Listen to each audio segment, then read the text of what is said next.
Olá, queridos amigos e amigas da Casa Fake. É um sentimento de muita gratidão e felicidade por estar aqui com o objetivo de apresentar para vocês este novo projeto que tem muita sinergia com o propósito da Fake, que é divulgar os temas doutrinários, tendo como base o Evangelho de Jesus. Este novo projeto, denominado Parábolas de Jesus, contempla a leitura de uma das parábolas e a nossa interpretação pela ótica do Espiritismo. E seguindo o nosso roteiro original das palestras e demais tratamentos presenciais que realizamos nas dependências da Fake, sempre iniciamos e encerramos com as nossas atividades com uma prece.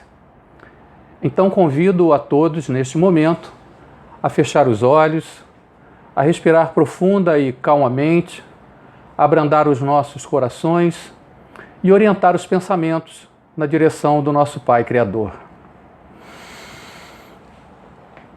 Pai de infinito amor, Pai de infinita bondade, de infinita justiça e sabedoria, Jesus, nosso Mestre, Divino Conselheiro, médico de nossas almas, queridos mentores desta casa, que nos possibilita a troca de amor e da caridade, amado irmão Ramatiz, Dr. Bezerra de Menezes, todas as falanges do bem, nossos guias e mentores espirituais.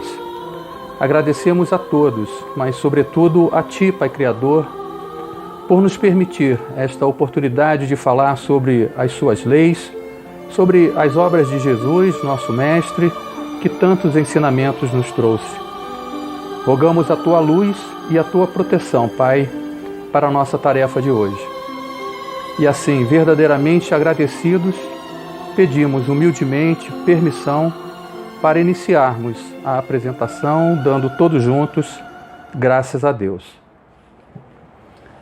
Muito bem, meus irmãos, feita a nossa ligação com a divindade que tanto nos fortalece, começaremos então com a leitura da parábola e na sequência, como já disse, faremos os comentários da nossa interpretação na visão do Espiritismo. A parábola de hoje é a parábola dos dois filhos.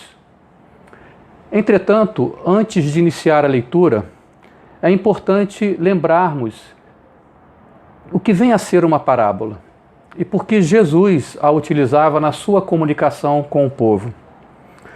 Então, o que significa uma parábola?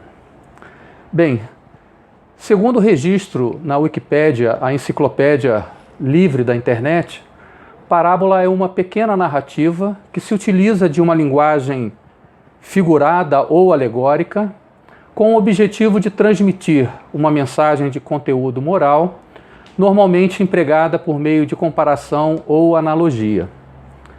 Podemos também dizer que parábola é a construção de fábulas ou pequenas histórias que trazem situações vivenciadas pelas pessoas de uma determinada época, contemplando ainda os seus hábitos, os seus costumes e a própria cultura do povo daquela região. E por que será que Jesus falava por parábolas? É muito provável que Jesus se utilizava dessa ferramenta com o claro objetivo de facilitar o entendimento daquilo que estava falando. Com toda certeza, a facilidade que Jesus tinha de conectar as suas histórias com as situações de vida do povo permitia a melhor compreensão e a absorção dos seus ensinamentos morais. Jesus construía as suas parábolas como forma de fazer as suas comparações, de aplicar os seus ensinamentos e também de oferecer os seus sábios conselhos. E um ponto muito interessante também é que Jesus tinha uma grande habilidade na construção das parábolas, tanto que ele conseguia transmitir um mesmo ensinamento por intermédio de parábolas diferentes, mas que na sua essência guardavam o mesmo sentido.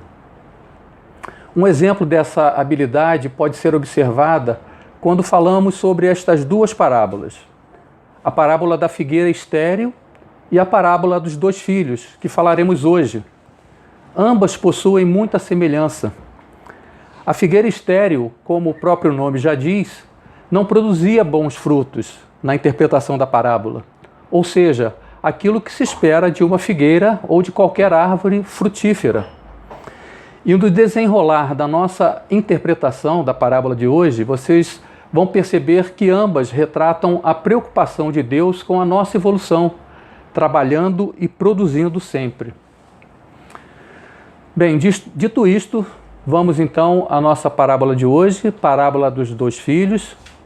Está no Evangelho de Mateus, capítulo 21, versículos 28 a 31.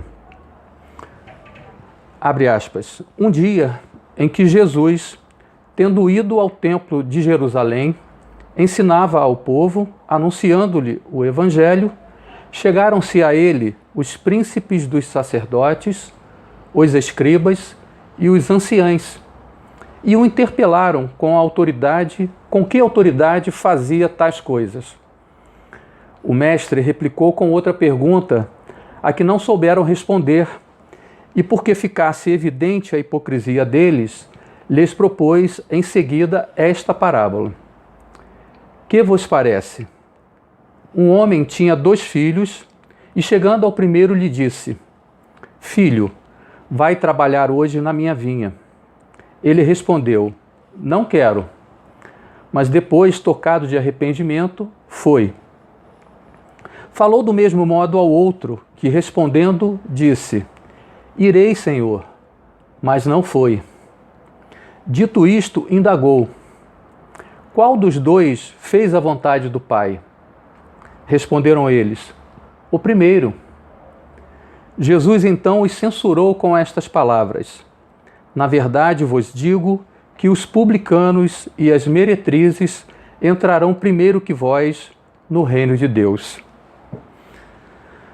Bem, antes de iniciar os comentários, é importante fazer um pequeno resumo da parábola para não deixar de fora nenhuma questão importante.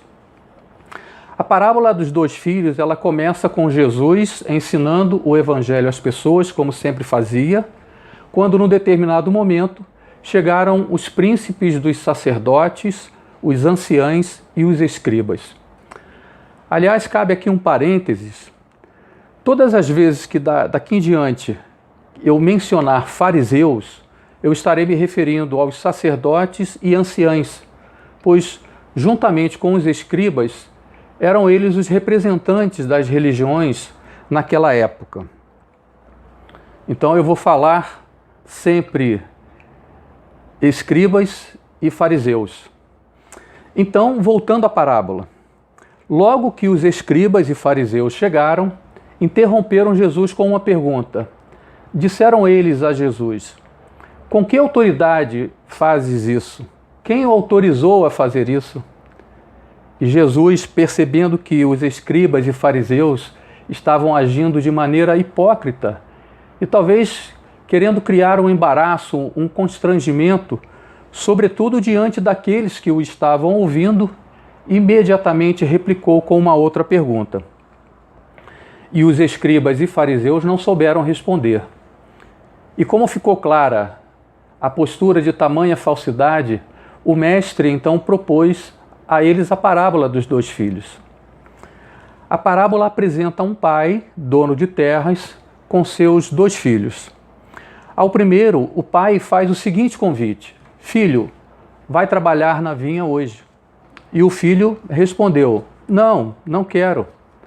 Porém, passado alguns instantes, o filho repensou e, tocado pelo arrependimento, foi à vinha para trabalhar. Da mesma forma, o pai foi até o segundo filho e falou a mesma coisa: Filho, vai trabalhar na minha vinha hoje. E o segundo filho respondeu de imediato: Irei sim, Senhor. Só que, na verdade, ele não foi. E após essa breve história, Jesus pergunta a eles, escribas e fariseus, qual dos 2 filhos fez a vontade do Pai? E eles logo responderam: o primeiro filho. Diante da resposta, Jesus também de imediato os repreende com as seguintes palavras: Na verdade vos digo que os publicanos e as meretrizes entrarão primeiro que vocês no reino de Deus. Bem, há uma palavra nessa frase de Jesus que encerra a parábola que merece um esclarecimento quanto ao seu significado e se refere exclusivamente aos publicanos. Afinal, quem eram os publicanos, né? E o que eles faziam? Na introdução do livro O Evangelho segundo o Espiritismo, de Allan Kardec, há uma descrição sobre estas pessoas. De forma bem resumida, eles eram os cavalheiros que, na época, tinham a incumbência de cobrar os impostos. Normalmente promoviam as suas cobranças de forma inescrupulosa e desmedida, fazendo com que os judeus se manifestassem com grande irritação e revolta. Em geral, eram pessoas de grandes posses e fortunas, construídas não raras vezes de forma desonesta. Vale lembrar que a afirmação de Jesus também menciona as meretrizes, cujo significado nos remete a pensar nas mulheres da vida que, por diversas razões, buscavam a prostituição, não cabendo aqui nenhum juízo de valor. Bom, passando então agora para a interpretação, precisamos também ter a revelação dos personagens que Jesus incluiu na parábola para melhor entendimento. Então, vamos começar com o Pai. A quem Jesus se refere como o Senhor da vinha? O Senhor da vinha é Deus, que, tendo seus 2 filhos, convidou-os ao trabalho, ou seja, a promover obras. E a vinha? Qual seria o significado?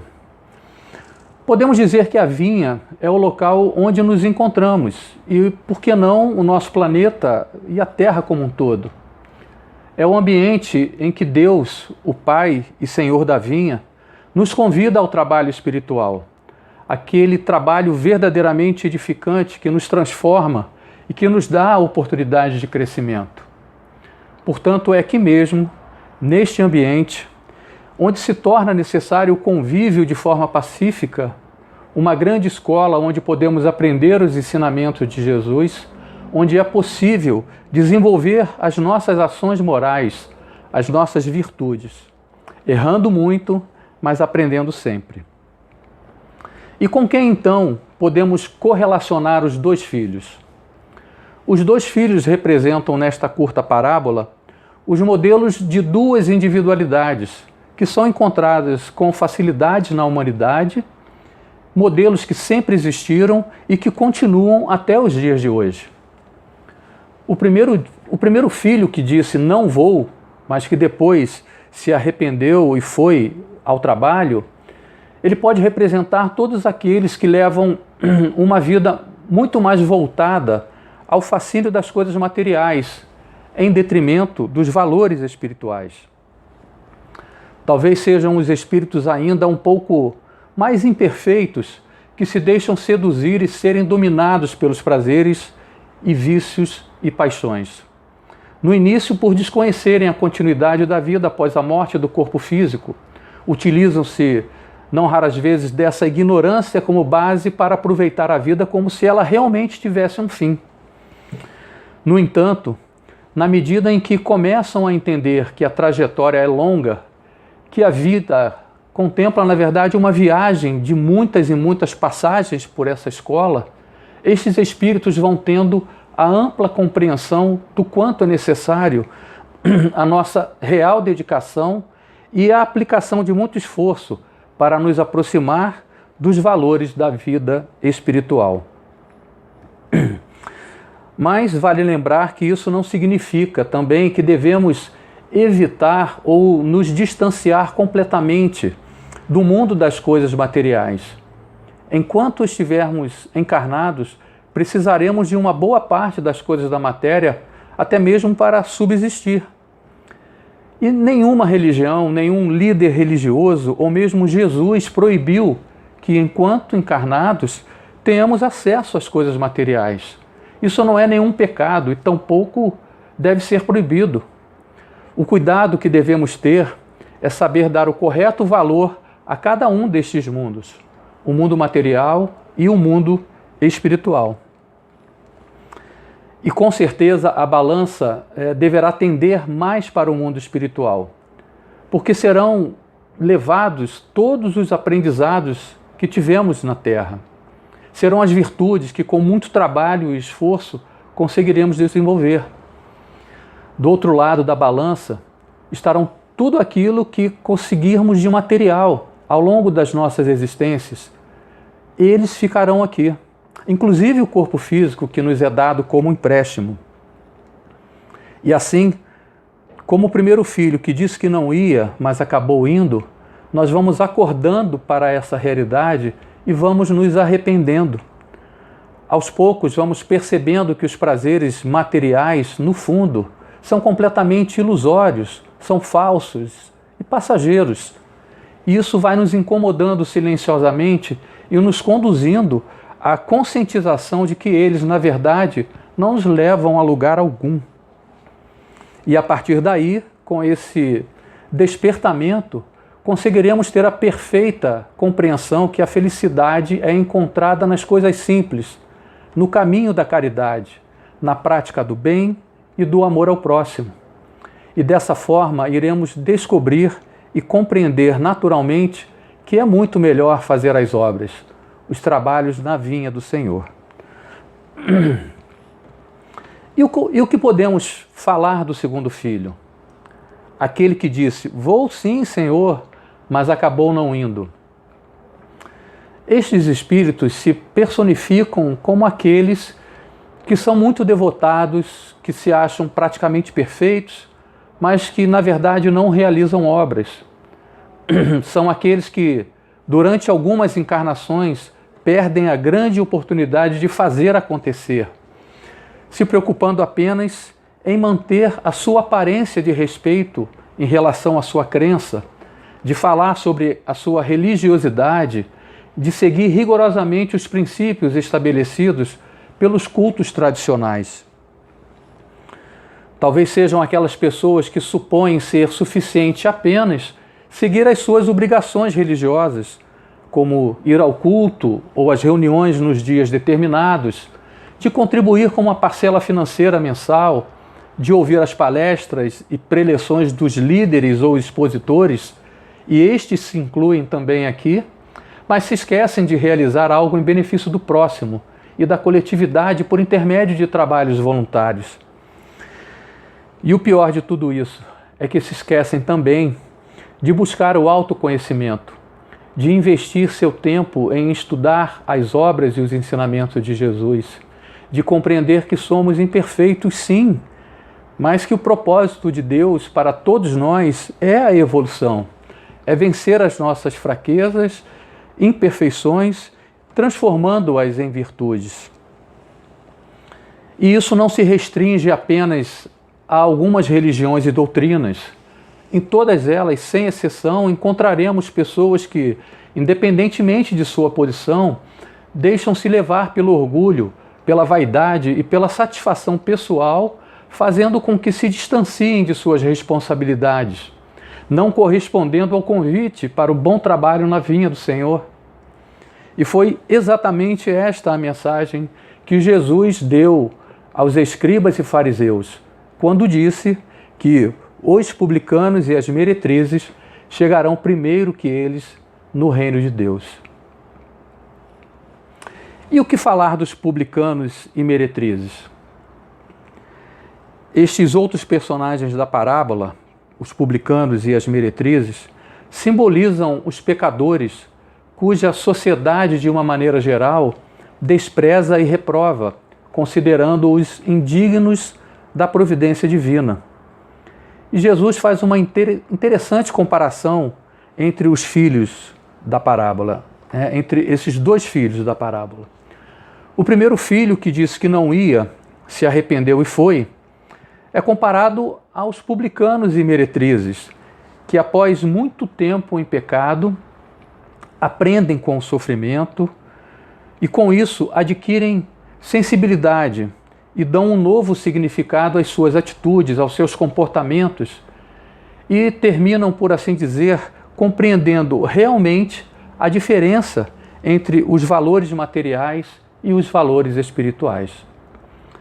Já o segundo filho, que disse que ia e não foi, pode ser comparado àqueles que se preocupam tão somente com as aparências pelas quais já recebem a aprovação social, mas que não se dedicam à realização de obras, rejeitando talvez os trabalhos para o bem do próximo.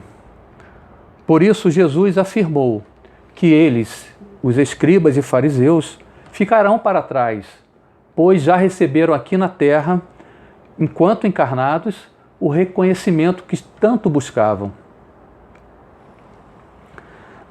Essa parábola põe em evidência como as pessoas criam suas mentalidades religiosas ao longo da existência, das suas encarnações. Podemos dizer que uma dessas mentalidades é aparente e a outra real. A aparente é aquela que se manifesta em palavras, em promessas sem fundamentos, da boca para fora, tanto quanto os seus cultos e cerimônias. A real, por outro lado, é aquela que se apresenta por intermédio de obras realizadas, em trabalhos realmente concretos, que não ficam apenas em ideias, mas se transformam em atitudes e ações, e na maioria das vezes, de forma anônima. Temos que compreender que o nosso Pai Criador, assim como o Senhor da vinha na parábola, convida a todos nós, diariamente, à execução do bom trabalho, do trabalho salutar. Sempre foi e sempre será um simples convite, um simples chamamento, estando talvez apenas em nossas mãos, sem qualquer constrangimento, aceitá-lo ou não. O pai dos 2 filhos não prometeu qualquer forma de recompensa, como também não prometeu qualquer punição. Assim como os 2 filhos, temos o nosso livre-arbítrio, a nossa liberdade. Cabe a nós escolher o que iremos fazer. E isso nos remete a uma máxima que certamente grande maioria de nós já deve ter ouvido. Abre aspas. A cada um segundo as suas obras. Fecha aspas. Essa máxima ela está no Evangelho de Mateus, capítulo 16, versículo 27, e nos permite ter a percepção da responsabilidade que nos cabe perante a lei divina. Então a gente pode imaginar o quanto Jesus nos trouxe de ensinamentos, não é mesmo? São vários através de suas máximas e de suas palavras que estão registradas nos evangelhos. Em especial nesta parábola, Jesus deixa claro que Deus, nosso Pai Criador, nos oferece tudo o que precisamos para atingir a felicidade suprema, que esse é o propósito de Deus para todos nós, seus filhos. Ele nos dá a liberdade de escolha, o nosso livre-arbítrio. Ele nos ensina que depende exclusivamente de nós tornar a nossa viagem evolutiva mais agradável ou menos agradável. Ele nos dará sempre quantas oportunidades forem necessárias, não importando as nossas faltas, os nossos erros, desde que tenhamos o arrependimento autêntico, sincero, legítimo. A nossa relação com Deus é e deve ser transparente. Nada do que vem de Deus é por obrigação. Entretanto, é preciso que tenhamos consciência no uso da liberdade que recebemos de Deus, pois a liberdade nos traz o direito, sim, temos o direito de fazer qualquer coisa. Todavia, para todo direito há um dever. E na medida em que não cumprimos os nossos deveres, acabamos perdendo os nossos direitos. No Evangelho de João, capítulo 8, versículos 31 e 32, há um trecho que também é bastante conhecido por nós. Talvez não na sua totalidade, mas certamente a parte final.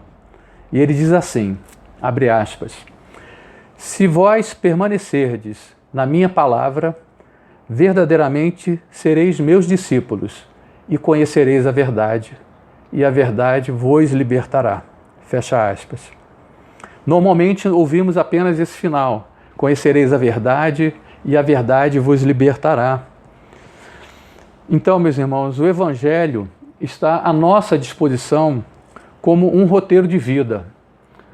talvez o melhor roteiro para a nossa viagem evolutiva.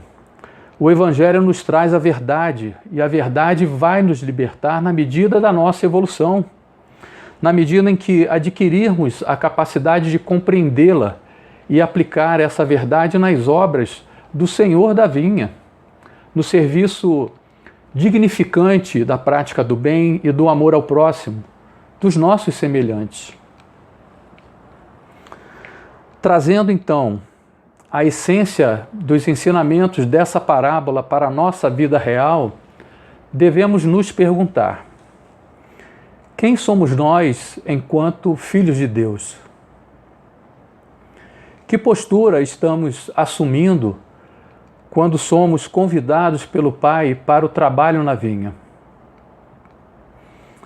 Dizemos sim e não.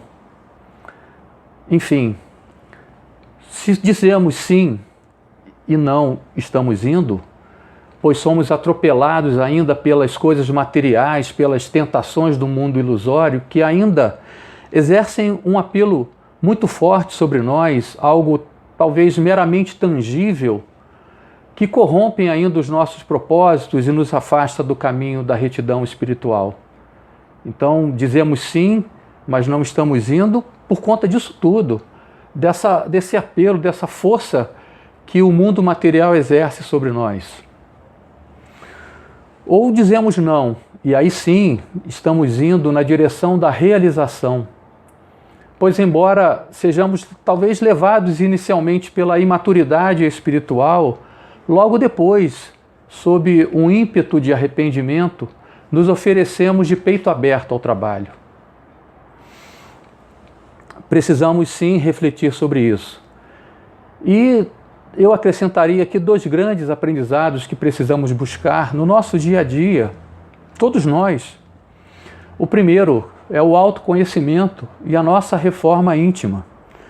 Se a gente não sabe o que está errado, de que forma estamos agindo, que ainda é errado, como faremos para corrigir isso? Então, o autoconhecimento e essa reforma íntima estão intrinsecamente ligados, um depende do outro.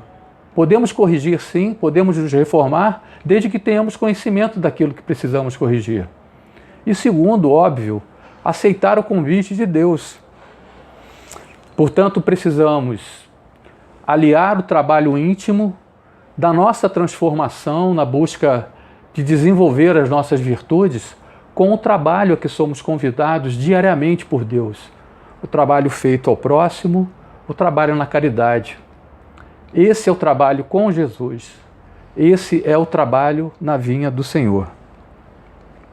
E para encerrar, quero ler aqui um trecho de uma das mensagens trazidas por Psicografia, reunidas numa publicação intitulada Nosso Livro Diversos Espíritos.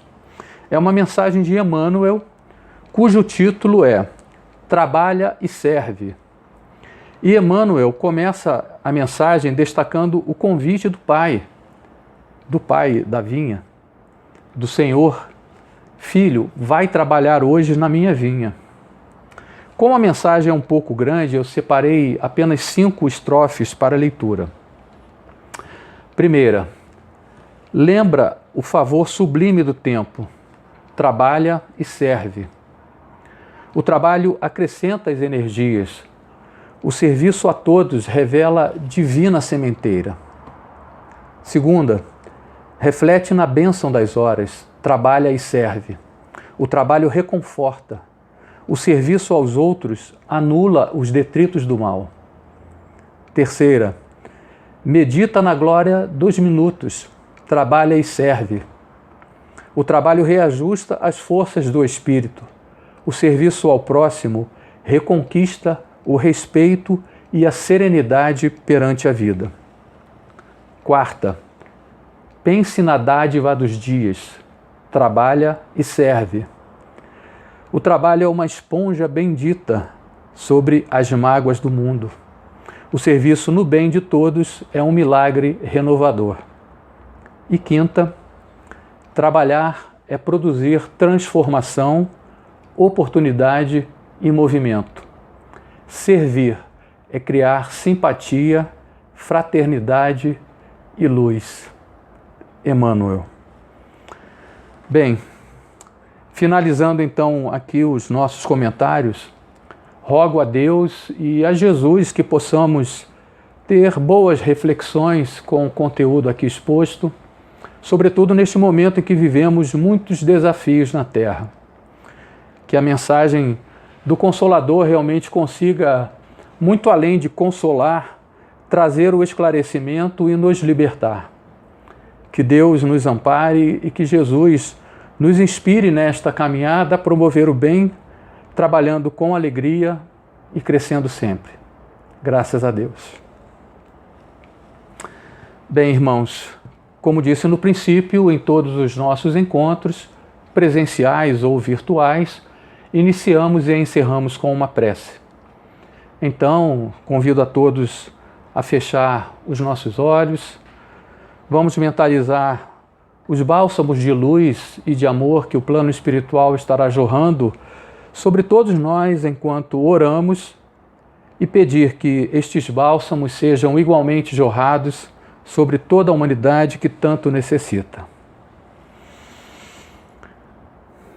Pai de infinito amor, Pai de infinita bondade, de infinita misericórdia, Mestre Jesus, nosso irmão maior, governador do nosso planeta, queridos espíritos superiores e amadas falanges espirituais que estão sempre em nosso auxílio, todos nós juntos, louvando a Ti, Pai Criador.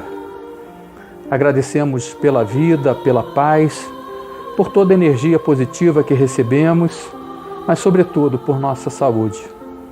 E rogamos que todas essas bênçãos, Pai, se multipliquem e sejam levadas até os nossos irmãos que estão enfrentando as consequências dessa pandemia, seja pela saúde física, seja pela saúde mental. E assim, Pai, humildes e felizes, pedimos a todos, mas sobretudo a Ti, Pai Criador, permissão para encerrarmos o encontro de hoje, dando todos juntos graças a Deus. Caros irmãos, chegamos então ao fim da apresentação. Agradecemos a todos pelo carinho, pela paciência e esperamos vocês no próximo encontro. Fiquem todos com a paz de Jesus em seus corações. Graças a Deus. Viva Jesus e até breve.